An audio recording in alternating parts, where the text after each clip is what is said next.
کہتے ہیں کہ اللہ کے ایک برگزیدہ بزرگ نے کیا خوب ہی نہ کہا ہے کہ شرمندگی سے بچنا چاہتے ہو تو 6 چیزوں پر قابو رکھیں۔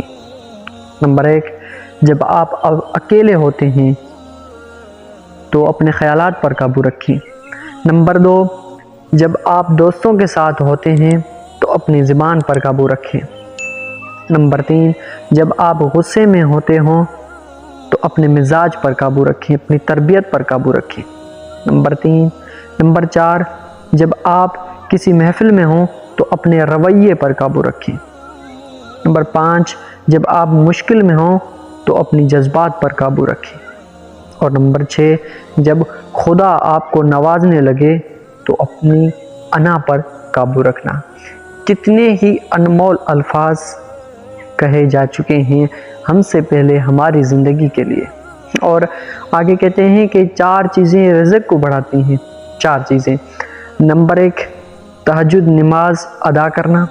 نمبر 2، کثرت سے استغفار کرنا۔ نمبر 3، کثرت سے صدقہ دینا۔ اور نمبر 4، کثرت سے اللہ کا ذکر کرنا۔ یہ چیزیں بہت ہی زیادہ رزق کو بڑھاتی ہیں۔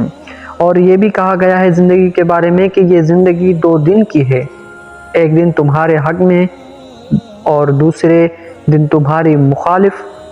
جس دن تمہارے حق میں ہو اس دن غرور مت کرنا، جس دن تمہاری مخالف ہو اس دن صبر کرنا، کیونکہ صبر ہی ایک انمول چیز ہوتی ہے یار۔